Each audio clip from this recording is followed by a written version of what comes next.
For the longest time, I've been begging for Cayo Perico to be utilized in more ways outside of the main heist that takes place there. A while ago, we got the Cayo Perico races, but even after that, I still felt like there could be a lot more fun content to take advantage of the island. Things like survival maps, death matches, variants of the already existing adversary modes, but it looks like Rockstar had some other plans because a few days ago, out came the Cayo Perico Assault adversary mode. And I gotta say, this mode surprised me quite a bit. When you think new adversary mode, you probably assume it's going to be some mode that's extremely one-sided, maybe it doesn't have much complexity to it and that gets boring after a couple of plays. Assault on Cayo Perico is not like that at all. In fact, I would say it's one of the better game modes they've made in GTA Online. The game mode itself isn't a new idea per se, but mechanically there is a lot going on here for a GTA Online game mode. If you've ever played a Rush from the Battlefield games, it's essentially that. There are two objectives active at a time that the attacking team has to set for destruction and blow up, and the defending team has to prevent that from happening, and they can do that by defusing the bomb after the attacker set it. If the attacking team is successful in destroying the radars, they get more time added to destroy the second set of them, and there are a total of 3 sets of these initial objectives, one at the airfield, one at the north docks, and one at the main docks. And if all 3 sets are destroyed, then the final objective is to hack a computer in the basement of the compound. So it's very much like Battlefield's Rush game mode, just with a time limit instead of tickets or number of lives. But there's a lot going on aside from the main objective, and that's what makes the mode stand out to me. So each team has 3 different loadouts to choose from. There's a marksman rifle loadout with no scope, so you can lock on with it, a combat MG Mark II loadout, and an assault rifle Mark II loadout. You can choose which one you want to use at the beginning of the match, but if you want to change a loadout during the match, there are weapon crates in the spawn points of each team's base, where you can press right D-pad in order to change to the loadout that you desire. There's also a secret loadout that you can find, which is basically the pirate loadout. You get a musket and a marksman pistol and a cavalry dagger. On top of that, there's various weapon pickups like an RPG, a shotgun, and different parts of the map.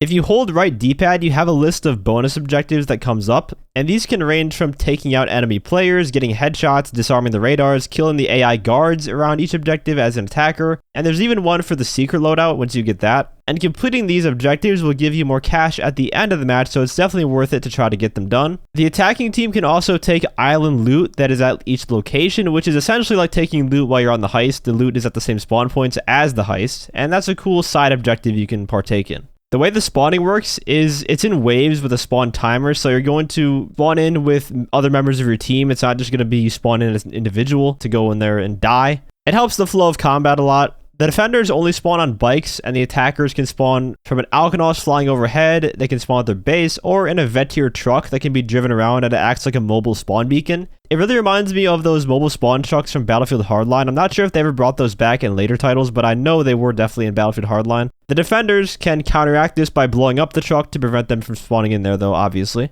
From my experience, the mode is pretty balanced. I've seen both the defenders and attackers win. It didn't feel like one side had a massive advantage over the other. And overall, the mode is great. It's a huge step in the right direction, but it's not perfect. So I do want to give some constructive feedback on what I think could improve the mode and make it even more fun than it is. Or Rockstar can maybe take things that I say in this video into account when designing other modes in the future.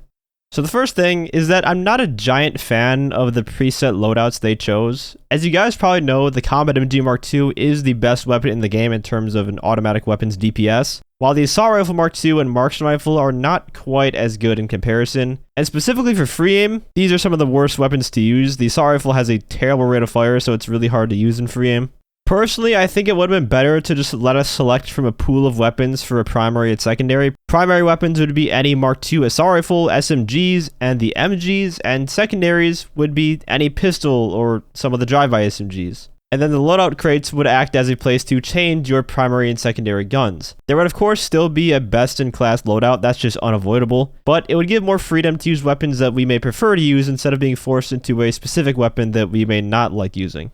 I also think the special loadout weapons should all award one-shot kills with the musket and the marksman pistol, because as it stands now, you put all the effort going to use that special loadout to retrieve it, and it ultimately ends up being worse than what you get at spawn. So I think making both the musket and marksman pistol a one-shot to any part of the body would be fair in this mode. And I think if you die with the special loadout, you should revert back to your other loadout. You shouldn't continuously spawn with it. It should be kind of like a power weapon type of thing.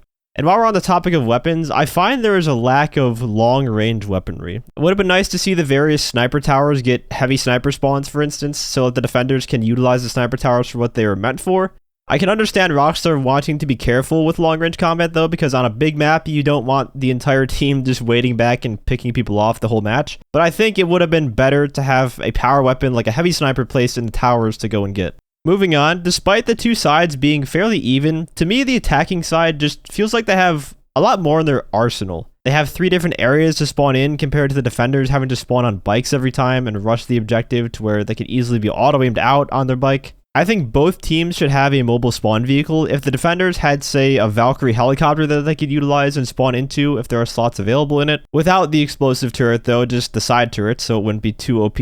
Not only would that fit the lore of the mode and the island with the Valkyrie being El Rubio's helicopter, but it also give them a few more tools. And if the Valkyrie is destroyed, there would be a timer before it could be used again as well. It wouldn't just spawn in directly right away. Another side objective that I think would be amazing for this mode is a specific area of the map where you fight over control of a cruise missile remote launch station. It would work like it does in the King of the Hill mode where you have to stay in the highlighted area in order to capture it, and once captured, the team could launch a cruise missile from a submarine parked off the coast of the island using a laptop, and they could use it to either help, attack, or defend. With a 5-minute cooldown in between uses though, so it's not just spammed the entire match.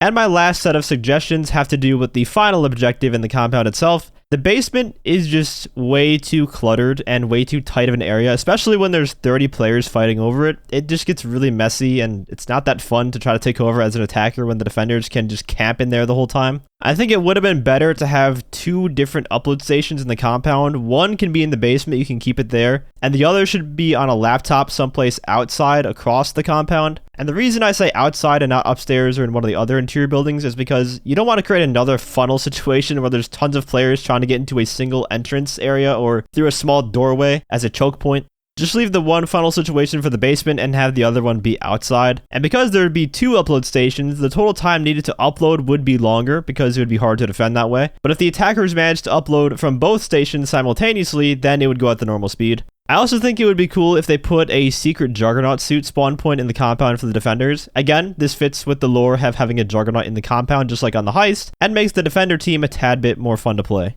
I am still a bit worried how active this mode is going to be long term. It's paying double right now, and usually when modes stop paying double, no one plays them anymore. Which would be a shame for this mode because it's clear they did put a lot of effort into this one. It almost feels like they're testing mechanics here for another big game mode in the future. I could definitely picture a Cops and Crooks game mode designed around some of these mechanics. And say you throw in a ranking system with it as well to keep people playing it, where you have different unlocks as you go on for that game mode. Maybe like Arena War, but done right. Like imagine a Cops and Crooks update where you level up to get better cop cars for the mode, but you can also use them in free mode.